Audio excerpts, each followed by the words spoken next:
Assalamualaikum warahmatullahi wabarakatuh. Bagaimana kabarnya anak-anakku sekalian? Semoga kita semua selalu berada dalam lindungan Allah Subhanahu wa Ta'ala. Amin. Pada kesempatan kali ini, kita memasuki buku 5i, yaitu benda-benda di sekitar kita. Terkhusus untuk pembelajaran IPA, kita akan memasuki pembelajaran materi. Untuk mengetahui lebih lanjut tentang materi, mari kita sama-sama menyimak pembelajaran berikut ini.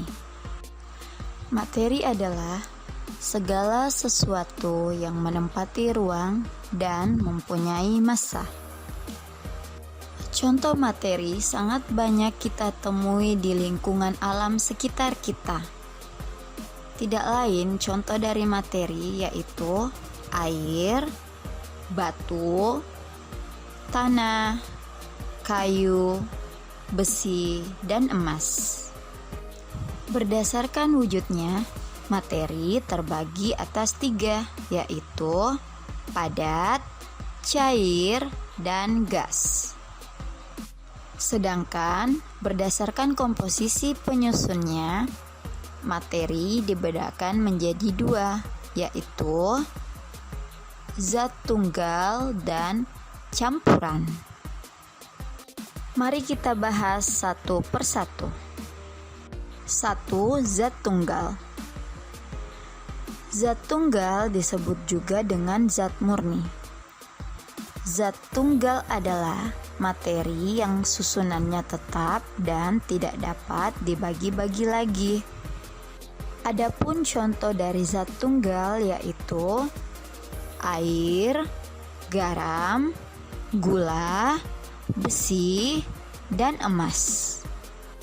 Tahukah kalian, ternyata zat tunggal dapat berupa unsur maupun senyawa. Unsur adalah zat terkecil yang tidak dapat dibagi-bagi lagi. Adapun contoh dari unsur yaitu besi, emas, aluminium, dan tembaga. Senyawa adalah zat tunggal yang terdiri dari gabungan beberapa unsur. Contoh dari senyawa yaitu air, garam, gula. 2. Campuran. Campuran adalah zat yang terdiri atas beberapa jenis materi atau zat tunggal. Campuran terbagi atas 2, yaitu homogen dan heterogen. Campuran homogen adalah campuran yang zat penyusunnya tercampur sempurna. Ingat, zat penyusunnya tidak dapat dibedakan, itulah campuran homogen. Adapun contoh dari campuran homogen yaitu air garam, sirup, udara. Sedangkan campuran heterogen adalah campuran yang zat penyusunnya tercampur tidak sempurna. Dan ingat ya, campuran homogen zat penyusunnya dapat dibedakan. Contoh dari campuran heterogen yaitu air dengan kopi, air dengan tepung, ataupun air dengan pasir. Untuk lebih memahami perbedaan antara campuran homogen dan campuran heterogen, mari kita sama-sama melihat percobaan berikut ini. Jadi pada percobaan ini kita ingin membedakan antara campuran homogen dan campuran heterogen. Adapun alat dan bahan yang kita gunakan yaitu kita menggunakan 2 gelas, kemudian ada air sebagai pelarutnya, tepung terigu, dan garam. Ya, pertama kita akan membuat campuran homogen terlebih dahulu. Oke, kita akan turunkan garamnya.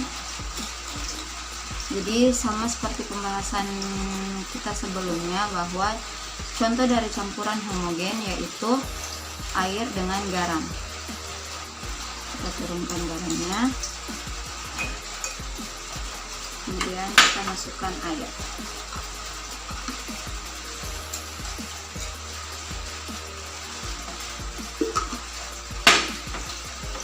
Kita akan lihat apa yang akan terjadi.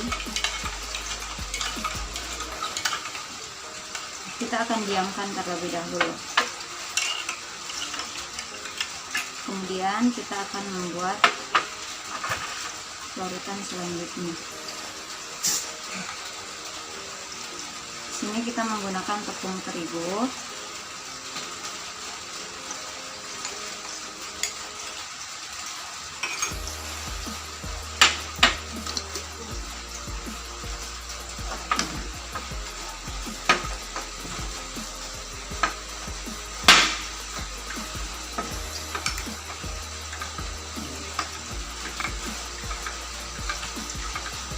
Kita akan lihat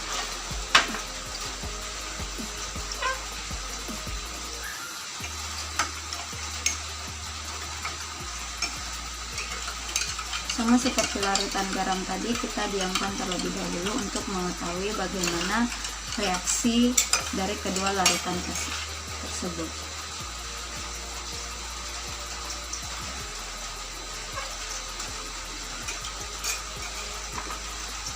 Oke, kita lihat larutan garamnya. Bisa kita lihat larutan garam ini. Nah, kita bisa lihat larutan garamnya. Nah, setelah garam dan air kita campurkan, ternyata sekalipun kita diamkan beberapa menit, kita tidak dapat membedakan yang mana garam dan airnya. Sama seperti konsep dari larutan homogen tadi, bahwa air dengan garam, komponen penyusunnya tidak dapat kita bedakan. Jadi, untuk air dan garam itu kita masukkan dalam larutan homogen. Terigu dan air, setelah kita diamkan beberapa menit, ternyata seperti ini hasilnya. Nah, sama seperti teorinya bahwa larutan campuran heterogen, ketika dua materi bercampur, itu zat penyusunnya dapat kita bedakan. Nah, jadi kita lihat di sini ada dua tingkatan, air sebelah atasnya, kemudian ada terigu di bawah. Seakan-akan bahwa campuran ini tidak menyatu. Nah, itulah contoh dari larutan heterogen.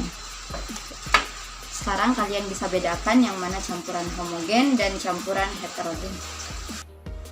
Itulah tadi percobaan singkat untuk membedakan antara campuran homogen dan campuran heterogen. Semoga pembelajaran singkat ini dapat bermanfaat untuk kita semua. Sekian dan terima kasih. Wassalamualaikum warahmatullahi wabarakatuh.